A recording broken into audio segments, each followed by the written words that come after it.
Alright, hey guys, so a little closer view of the Spade grip, and so I guess I'm going to start off by going over how it's wired. So I've got the two buttons here. Red is for fire, and this is for winding up the drum mag. I have it set up right now. Wires go down straight through the grips, and I basically have them taped on the bottom there. And then these go to the drum mag, and what I did on the drum mag is I just pulled the sound activation microphone off, and I trimmed the leads, and I just put the connectors on there. So when you put the drum mag to the sound activate setting and pull the trigger, then it winds. If you noticed from the previous video, because this trigger is technically still connected to the circuit board inside the mag. It's still on the sound activation setting, so it actually you have to keep pressing it.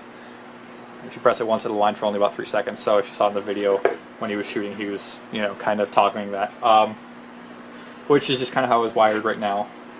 When I rewire it, I mean, it's just intended to, you hold it down and it keeps winding as long as you hold it down. So I'm going to change the wiring of that. I'm going to take the circuit board out of the drum mag, because I'm going to be replacing this too. If you don't see that right there, we ran it over up at the op. We put the gun bag out and drove our trailer right back over it, so it got a little bent up, but still holding strong, still functions, and didn't affect the electronics. So anyways, I got it running on a 7.4. I'm using 11 as well. What I decided to do is I'm using a GATE MOSFet, the MERF 3.2, and this allows me to change the rate of fire by percentages of the total rate of fire from 30 to 100%. So if we do put an 11 in here, if we don't want it firing at the 30 rounds per second, or actually I think it's like closer to 35 at that point, we'll just put it down to 30%, and it'll be shooting the more manageable rate of fire, mostly because these drum mags need to be modded to keep up with high rates of fire, and I haven't really got around to tinkering around with that yet. So as you can see, I'm going to zoom in a little bit so we can, right there. So basically the MOSFET has 3 attachments coming out of it. Sealed attachment there. So what we have, battery connects to this side, and then this is going to connect to your wiring harness, and then the little black one is your trigger leads. So what I have it wired up to, and the entire plan was to use one of these. You can use one of the other GATE MOSFETs as well, because they have the same setup, where they have the DINs and then the trigger wire. So basically, you get the power in from this side from the battery, and then this harness right here is just going straight to the motor connectors, positive and negative, and then so that just plugs in right on this side right here, and then you just hook up your trigger wire, and then you tap and it connects the circuit, and off you go firing. So that's basically how it's wired. I actually have it unattached right now, so I can take it apart and show you. Do note that this is the mock-up, I guess, version 2 of it. It's going to have a few changes to it when I actually produce these for the run. This is going to be a contained battery box here in the middle. We're going to zoom back out because a little bigger field of view for this. So this is going to be a solid box right here. There's going to be a hole cut out in the bottom, so you can feed your wiring through there. You can put a battery in there. It'll be able to fit most 7.4 batteries, kind of this style, like the hobby RC battery. Airsoft batteries should fit if they're tall enough. This is going to be about 4.5 inches tall. If you want to figure out your battery settings. So basically what's going to happen is on the saw, anyways, I'll just show you since I can't take it off. The saw attaches the stock here at the back, this little bracket right here, and then you take those 2 pins out, and then that's how you take your stock off. So the design is going to basically attach right here to these 4 holes. So you're going to have to disassemble this bracket from your stock. So pull the pins out, and then you're going to put the handle back on there. I'm just going to attach those together, you know, line up the holes and punch the pins back in. So that's how that's going to be secured. And that's about it. There's going to be a few design changes. From the front, it's not going to be this big gaping hole.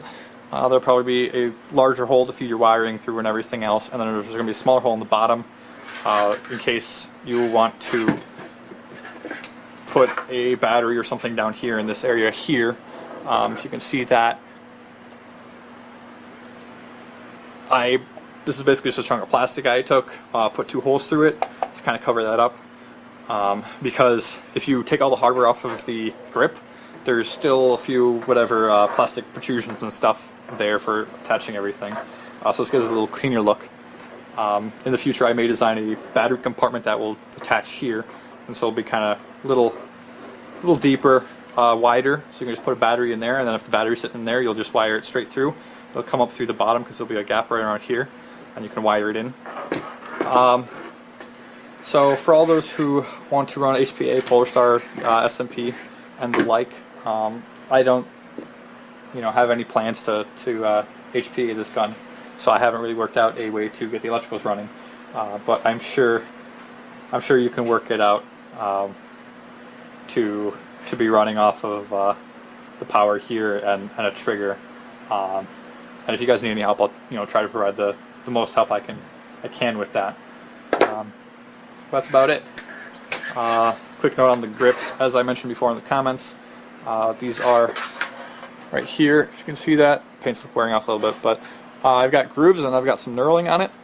So when you order these, when I get to the stage of making the grips, you can talk to me about it if you want any special grooving patterns or knurls or whatever, something kind of like this. If you want it all grooved, if you want it all knurled. Grips are 1.25 inches in diameter. I felt that was decent heft for holding on to it. It's not too big, not too small. So that's pretty reasonable.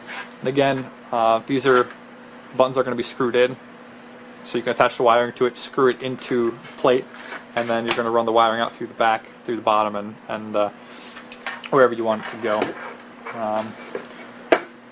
If you're going to be running your battery box, as you saw from the shooting video, we have our magazine on the side. That was more of just kind of a visual thing, kind of cobbled them out together for that.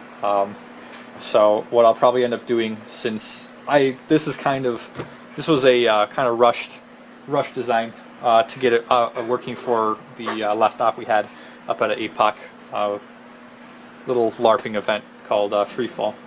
So I just wanted to make sure it got done for that. So I cut a couple corners, and I wasn't really sure what I was doing half the time anyways. So it's going to be cleaned up for, this is actually version 2, so version 3 is what I'll be selling, so it'll be cleaned up for version 3. It'll be put together nicely, and when I'm doing that, I have a second gun body, and I will be showing all the assembly steps, how to attach it and whatnot, starting from, a stock gun. You remove the buttstock, pop those pins out, hook it up, and then reattach everything, and how you can run your wires and everything else like that. So once I get these made, you'll have a couple assembly videos, and that's about it.